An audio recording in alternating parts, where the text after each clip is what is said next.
నెల్లూరు నగరంలోని స్థానిక హరినాథపురం, బలరాం నగర్ నందుగల శ్రీ వరసిద్ధి వినాయక సుబ్రహ్మణ్యేశ్వర పార్వతీ సమేత శ్రీ బ్రహ్మేశ్వరాలయంలో మహాశివరాత్రి పర్వదినాన్ని పురస్కరించుకుని సప్తమ వార్షిక బ్రహ్మోత్సవాలను అత్యంత వైభవోపేతంగా నిర్వహించనున్నామని నారాయణ విద్యాసంస్థల జనరల్ మేనేజర్ వేమిరెడ్డి విజయభాస్కర్ రెడ్డి తెలిపారు.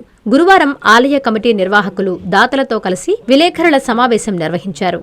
ఈ సందర్భంగా మాట్లాడుతూ దాతల సహకారంతో 2018లో స్థాపితమైన ఈ ఆలయంలో ప్రతి ఏడాది మహాశివరాత్రి పర్వదినాన్ని పురస్కరించుకుని బ్రహ్మోత్సవాలను క్రమం తప్పకుండా నిర్వహిస్తున్నామన్నారు. అలాగే ఈ ఏడాది సప్తమ వార్షికోత్సవం సందర్భంగా నేడు అంకురార్పణ కార్యక్రమంతో ప్రారంభమై ఈ బ్రహ్మోత్సవాలను ఈ నెల 16వ వరకు అంగరంగ వైభవంగా నిర్వహించాలని నిర్ణయించడం జరిగిందన్నారు. భక్తులు వేలాదిగా తరలివచ్చి స్వామివారి కృపాకటాక్షాలకు పాత్రులు కావాలని ఆయన కోరారు. అనంతరం బ్రహ్మోత్సవాల గోడపత్రికలను ఆవిష్కరించారు. ఈ సంవత్సరం నుంచి ఈ గుళ్ళో 5 రోజులు శివరాత్రి సందర్భంగా బ్రహ్మోత్సవాలు చేయబోతున్నాం. అదే 5 రోజుల్లో మొదటి రోజు ఈరోజు అంకురార్పణ, రేపు ధ్వజారోహణం, ఎల్లుండి వసంతోత్సవాలు ప్లస్ ప్రదోషకాల పూజ ఈవినింగ్ జరుగుతుంది.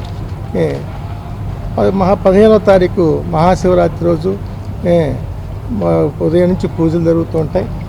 రాత్రికి లింగోద్భవం జరుగుతుంది.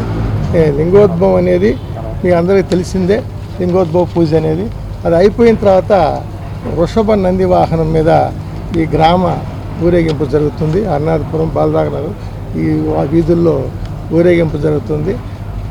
16వ తారీఖున స్వామివారి దంపతులతో కళ్యాణోత్సవం జరుగుతుంది. ఆ రోజు కూడా గజవాహనం మీద గ్రామోత్సవం జరుగుతుంది. 2 రోజులు గ్రామోత్సవం, 3 రోజులు మాడవీధుల్లో స్వామివారిని ఊరేగించి దీన్ని ఈ మహాశివరాత్రి ఈ సంవత్సరం నుంచి మహాశివరాత్రి బ్రహ్మోత్సవాలని బాగా ఘనంగా చేయాలని నాకు సహకరించి నన్ను వెన్నంటే ఉండి ప్రోత్సహిస్తున్న అందరికీ కూడాను నేను ధన్యవాదాలు తెలియజేసుకుంటూ ఈ పుర ప్రముఖులు, పుర భక్తులు అందరూ కూడాను ఈ గుడిని సందర్శించి స్వామివారి కృపా కటాక్షాలకు తీసుకోవాలని చెప్పి నేను మనస్ఫూర్తిగా కోరుకుంటూ ఈ జరిగేటువంటి 5 రోజుల పాటు జరిగే బ్రహ్మోత్సవాల్ని 12వ తేదీ నుంచి 16వ తేదీ వరకు జరుగుతుంది. మహాశివరాత్రి పర్వదినం అయితే అత్యంత వైభవంగా ఉంటుంది. కళ్యాణోత్సవం ఇక ఎక్కడ నెల్లూరు నగరంలో జరగనంత వైభవంగా కళ్యాణోత్సవం ఇక్కడ జరుగుతుంది. స్వామివారి యొక్క ఊరేగింపు ఉత్సవాలు కూడా చాలా కోలాహలంగా ఆనందంగా భక్తులందరూ తన ఇంట్లో జరిగేటువంటి కార్యక్రమం అనుకొని వారింట్లో జరిగే పండగలాగా వేడుకలాగా మా స్వామి ఆలయంలో జరుగుతుంది. కాబట్టి నెల్లూరు వాసులందరూ స్వామివారికి జరిగేటువంటి 12 నుంచి 16 వరకు జరిగేటువంటి ఈ బ్రహ్మోత్సవాలలో, ఈ మహాశివరాత్రి పర్వదినాలలో వచ్చి దర్శించి స్వామివారి అనుగ్రహాన్ని పరిపూర్ణంగా పొందాలని, లోకం క్షేమంగా ఉండాలని, ఈ నెల్లూరు నగరం వృద్ధిలోకి రావాలని, నెల్లూరు నగరంలో నివసిస్తున్నటువంటి యువకులు, అలాగే ఉద్యోగస్తులు, వ్యాపారస్తులు, రాజకీయ నాయకులు ప్రతి ఒక్కరికి వారి వారి క్షేమలాభాలు స్వామివారు అనుగ్రహించాలని, స్వామివారి దయ అందరి మీద ఉండాలని పెద్దలు దాతల సహకారంతో ఇక్కడ వినాయక స్వామి గుడితో పాటు శివాలయము, అదేవిధంగా వినాయక స్వామి, సుబ్రహ్మణ్య స్వామి, అమ్మవారి సమేతంగా ఇక్కడ ఆలయాన్ని నిర్మించారు. ఈ ఆలయం చాలా కొద్దిపాటి కాలంలోనే ఇంత బాగా డెవలప్ అయిందంటే అది కేవలం భాస్కరన్న మరియు దాతల సహకారం. ఈ గుడిలో కూడా చాలా మహత్యం ఉంది. ఇటీవల మన జనవరి 1వ తారీఖున ఇక్కడ అభిషేకాలు జరిగితే ఆ అభిషేకంలో ఒక ఫోటో దిగంగా అనుకోకుండా అందులో శివయ్య కనిపించడం జరిగింది. అది ఎవరు కూడా గమనించలా. దాన్ని షేర్ చేసిన ఫోటోలో ఒక వ్యక్తి గమనించి మీరు ఇది ఏమన్నా ఏఐ చేశారా లేదంటే రియల్గా అని చెప్పి అడిగితే కాదని చూస్తే దాంట్లో శివయ్య ప్రతిమ పర్టికులర్ కనిపిస్తూ ఉంది. వెంటనే అది భాస్కరన్న కూడా చూపించాను తీసుకొచ్చి. కాబట్టి ఈ శివాలయంలో చాలా మహత్యం ఉంది, శక్తి ఉంది. కాబట్టి అందరు భక్తులు కూడా ఇక్కడికి విచ్చేసి స్వామివారి కటాక్షాలని అందరూ కూడా తీసుకోవాలని చెప్పి ప్రత్యేకించి కోరుకుంటూ సెలవు తీసుకుంటాం. ఇది ఈ ఏరియాకే ఒక ల్యాండ్ మార్క్గా తయారైపోయింది. ఇప్పుడు మేము ఇటు నుంచి ఎప్పుడన్నా వెళ్ళినప్పుడన్నా కూడా ఈ దారిని వచ్చి ఇక్కడ ఒక దండం పెట్టుకొని నెల్లూరులోకి ఏదన్నా పని మీద వెళ్ళేటప్పుడు అలవాటు చేసుకున్నాము. ప్రతి ఒక్కరికి ఈ సంవత్సరం నుంచి కాదు, స్టార్ట్ అయినప్పటి నుంచి కూడా ప్రతి సంవత్సరం జరిగే ప్రతి కార్యక్రమంలో ఈ చుట్టుపక్కల ఉన్న 4-5 గ్రామాలు కానీ ఈ హరినాథపురం వాస్తవులు అందరూ కూడా దీన్ని వాళ్ళ సొంత పాలు పంచుకొని కట్టిన గుడిలాగా భావిస్తున్నారు.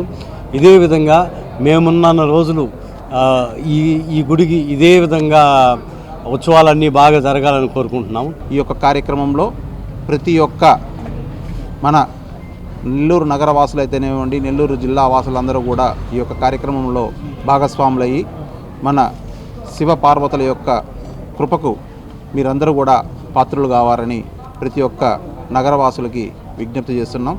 ఇక్కడ ఈ శివాలయంని 8 సంవత్సరాలుగా నిర్మితమైంది. ఈ శివాలయం రోజు రోజుకి ఎంతో చక్కగా రూపుదిద్దుకుంటూ ఈరోజు నెల్లూరు పట్టణంలో ఈ శివాలయాన్ని 3వ శివాలయంగా మేమందరం కూడా అంతటి గొప్ప శివాలయంగా ఈ శివాలయాన్ని మన దాతలైతేనేవ్వండి, ఇక్కడ ఉండేటువంటి ఆలయ కమిటీ సభ్యులు భాస్కరన్న ఆధ్వర్యంలో ఈ యొక్క శివాలయాన్ని రోజు రోజుకు ఎంతో చక్కగా ఈ యొక్క స్వామివారికి నైవేద్యాలు అయితేనేవ్వండి, కైంకర్యాలన్నింటినీ ఇక్కడ జరిగేటువంటి హోమాలు వాటన్నిటిని కూడా రోజు చేసుకుంటూ ఈ కార్యక్రమం ఈ శివాలయం ఎంతో అభివృద్ధి చెంది ప్రతి ఒక్క భక్తుల యొక్క కోరికలను కూడా తీరుస్తూ ఉండేటువంటి ఈ శివాలయంలో ప్రతి ఒక్కరూ వచ్చి స్వామివారిని దర్శించుకొని స్వామివారి కృపకు అందరూ పాత్రలు కావాలని కోరుకుంటున్నాం. ఇంజనీరింగ్ విద్యపై అప్పటికీ ఇప్పటికీ ఎప్పటికీ చెరిగిపోని ముద్ర వేసిన ఏకైక విద్యా సంస్థ నారాయణ. రేపటి ప్రపంచాన్ని శాసించబోతోన్న ఏఐ టెక్నాలజీని అందిపుచ్చుకుని విద్యారంగంలో వస్తోన్న మార్పులకు అనుగుణంగా విద్యా విధానాన్ని మార్చుకుంటూ విద్యార్థుల్లో మేధోశక్తిని పెంపొందించేందుకు ప్రత్యేకమైన ప్రణాళికతో కోర్సులను అందిస్తోన్న అపూర్వ విద్యా సంస్థ నారాయణ. నాక్ మరియు NBA గుర్తింపు పొంది 27 సంవత్సరాల అనుభవంతో అత్యున్నత ప్రమాణాలతో ఇంజనీరింగ్ విద్యకు సరికొత్త దిశ చూపుతున్నాయి నారాయణ ఇంజనీరింగ్ కళాశాలలు. అండర్ గ్రాడ్యుయేషన్ మరియు పోస్ట్ గ్రాడ్యుయేషన్ కోర్సులను అటానమస్ కరికులం ఆధారంగా అందిస్తూ 2024-25 విద్యా సంవత్సరంలో 50కి పైగా MNC కంపెనీలలో 600కు పైగా ఉద్యోగ అవకాశాలు పొంది మరియు వాటిలో అత్యధిక ప్యాకేజ్ 12 lakhs per annum సాధించిన ఘనత నారాయణదే. AICTE ద్వారా గుర్తింపు పొందిన idea labs, drones, 3D printer, Juniper network centre of excellence, robotics, IoT centre of excellence ల్యాబ్లు కలవు. అడ్మిషన్లకై సంప్రదించండి. నారాయణ ఇంజనీరింగ్ కళాశాలలు నెల్లూరు మరియు Gudur. Hi Nilor, please subscribe to N3 TV.